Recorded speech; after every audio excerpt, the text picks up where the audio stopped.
different? It seemed like you guys got pretty good looks early on.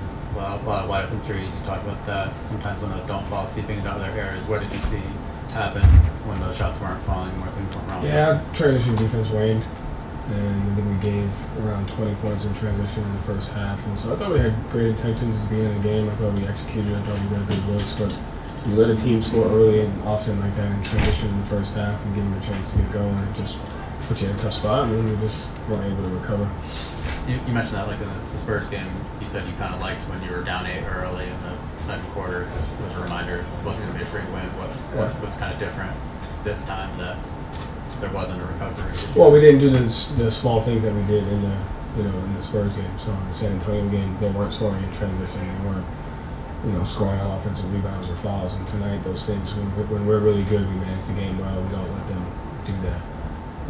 So it was a combination. It was just one of those nights. That very rarely has that happened to our team. So just one of those off nights. You swapped out pretty early with the deep bench, like over 9 minutes left. Was that kind of saying, hey, let's look for another day, or were you just looking for an injection of energy? Or? Yeah, just looking for a different look at that time. Yeah. Looked like you said earlier, you got some good looks. Missed a bunch of them in that first quarter. What do you think kind of tailed off offensively after that first quarter?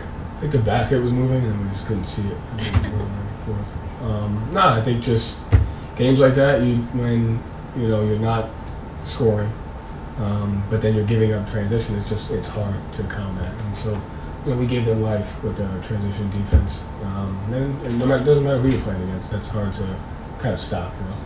So some of these games against opponents with key guys out looks to have hurt you in that 1 seed race. Still alive, but how do you kind of look at that now with 6 games left? I mean, the same way I looked at it before the game. It's not something we can overly control. We could have won this game and still not get the 1 seed. We can lose this game and get it. I don't really know how it's going to happen because we can't control that. Like I said, we've been playing really good basketball for a stretch of time. Tonight was just an off night. Very rarely has that happened to us, so we just have to continue to move on and just kind of control the things that we can. You guys actually were creating a lot of open threes and missing them, and then besides even just the transition stuff, like Porzingis was just feasting on cross matches. Yeah. When you just see the game kind of you're never making progress to chip away at that. At what point do you just decide that it's time to completely change up the game plan, or just keep rolling it and eventually just sub out everybody? I mean, we did change the game plan. We went to Al, and then we were in drop, and then we veered him, and he just did a good job scoring, whether it was in transition, whether it was in the mid post, and in the paint. And so I thought that was one of the better games that Porzingis has played against us, and they executed really well. And so we changed some matchups, changed some coverages, and he was able to combat kind of all of that tonight. I mean, guys a few times in recent history have talked about needing to get up for games consistently, especially against teams that don't seem like they would be a big threat. And there's been a few of these kind of losses. So do you think that the team needs to recognize that even though you're going to be facing a great opponent in the playoffs every single time, that you need to be able to be motivated every single night? I don't know if they need to recognize. I thought we had a relatively good preparation for this game. I thought we came in with the right intentions. It's just there's games where each game takes on a life of its own, and as we started out, didn't execute, they did, and we gave them life. And then, like I said, anytime, doesn't matter who you're playing against, and that happens, it's just going to be a dogfight from there on out, and just didn't have it. Just another way to ask would be, if the way that they're approaching it's not working and not executing, do you want your guys to try to figure out some way on their own to try to change things that they can actually? You mean in the game or before the game? Within the game. Oh, yeah. I mean that's kind of what you try to figure out, right? Do you change the lineup? Do you change the play call frequency? Do you change the coverage? So we did a few of those things. I think sometimes it's just not your night.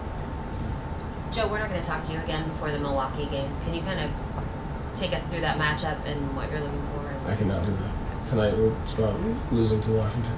Okay. Joe, if you want any other questions on the loss to Washington, I'll answer them. I was going to ask about Rob. I think 10 minutes in the first half, a long stretch to start the third. He wasn't out there. Was that sort of a matchup thing you're looking at there? Or, just his usage in a game like this against Porzingis where he's hurting you on the board? Yeah, I mean, the difference with Porzingis, he has the ability to pop and play on the perimeter as well and play different ways. And so we changed the sub pattern from the first half and the second half to try to get a little bit of a different look and see if that could get us. We made that adjustment to see if that could get us kind of going there, and it didn't. Thank you, Joe. Thank you. Thank you.